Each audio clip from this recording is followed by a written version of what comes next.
Now this would be quite the party trick. The Metro reports that according to the American Journal of Case Reports, doctors had to operate on a 72-year-old man after he went to the hospital with whistling genitals due to a rare condition called pneumoscrotum, which is a rare clinical occurrence in which air accumulates in the scrotum. A chest x-ray determined that both of the man's lungs had collapsed and he had a lot of air circulating around his body. He had recently underwent a scrotal incision and drainage for a recurrent medical issue, and the belief is that the incision hadn't fully healed, and so the wound allowed the air to pass freely outside the body, creating the whistling. There have been rare incidences of air building up in the scrotum before, but never involving whistling. In the report, doctors said the man adamantly denied injecting any air into his scrotum, which might have caused the whistling. This means it was not the excess air coming from the scrotum that caused his lungs to collapse, but likely the other way around. And the fact that air was able to escape this way means the whole thing may have even helped him, though doctors said that could not be known for sure. Doctors treated his collapsed lungs, and he was also given antibiotics and urology procedures for his scrotal wound. Remember when Shrek blew air into a frog and it inflated into a balloon? Okay, so that isn't relevant here. It just happened to come to mind.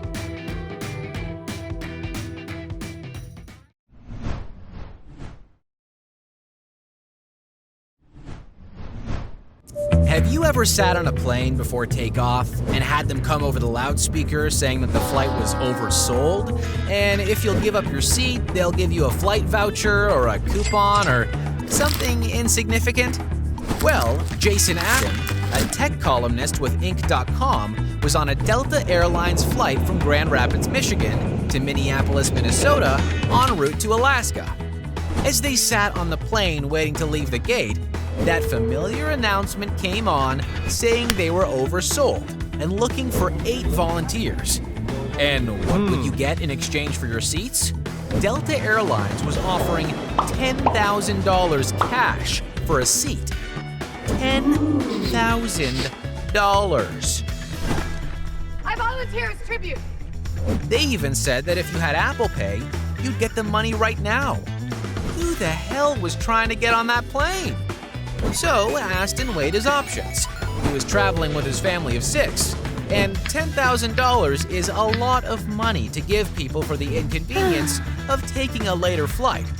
But then you have to consider the bad airline experiences that we've all dealt with, especially in current times when thousands of flights are being canceled across the United States every week. Well, an airline's job is supposed to be to take care of its customers, and I guess in this rare case, they did. People did volunteer to take the cash and give up their seat, and I'm sure that those people did the math and decided that it was worth it to change their plans and risk cancellations because, hell, it's $10,000. As for Mr. Aston, he decided to not take Delta up on their offer. In his column, he wrote that he didn't take it for reasons I'm not going to get into because my wife is still not pleased about it.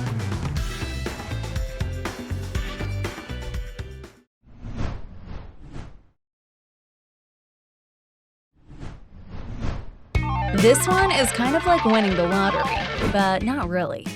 Lad Bible reports that a man in Chile took off after he was accidentally paid over 300 times his normal salary. The man normally earned 500,000 Chilean pesos, or around $540 per month, but his company paid him over 165 million pesos, equating to over 178,000 US. When Human Resources noticed the bank error, they reached out to the man to discuss the mistake.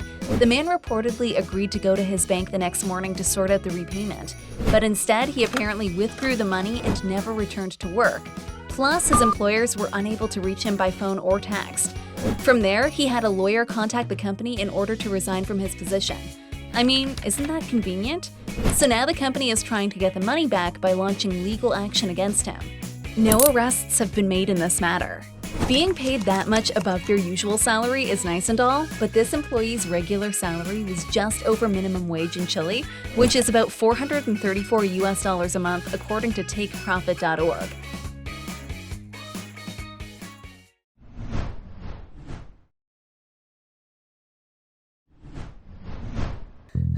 you ever been put on hold for so long that you wanted to drive down to the place to see the people face to face? According to the Wall Street Journal, one guy did just that. Brian Driver, a radio station manager, was in Denver, Colorado on business and wanted to change his American Airlines flight home. After waiting on hold for 4 hours with customer service to no avail, Driver decided to be a driver. Get it? And he drove 45 minutes to the airport to get help in person. Initially, Driver said he tried to make the change on the airline's website, which he was unable to do. Then he told the Journal that he tried the American Airlines mobile app, which also informed him that it wouldn't allow the changes. He then called American Airlines customer service hotline, which he told the Wall Street Journal quoted him a callback time of 8 hours. While he waited for the call, he was successful in reaching an online agent after a 90-minute wait and was able to book a new flight. But the fun wasn't over, because he realized the next day that he wasn't able to book his preferred seat on the flight. That's what led to the other call, and driving to the airport, yada yada yada. On the same day Driver began trying to reach the airline, the Wall Street Journal reports more than 10,000 flights to, from, and within the United States were canceled or delayed. American Airlines told the Journal that hold times were caused by widespread weather and air traffic control issues. Okay, whatever you say. Fortunately, Driver got where he wanted to go, so all was right with the world. And the moral of this story? Don't go anywhere, ever. RESPECT. Click the subscribe button and find out what it means to me. Nah, that doesn't have a ring to it. But if you like videos about real news stories that are funny, stupid, or weird, subscribe now.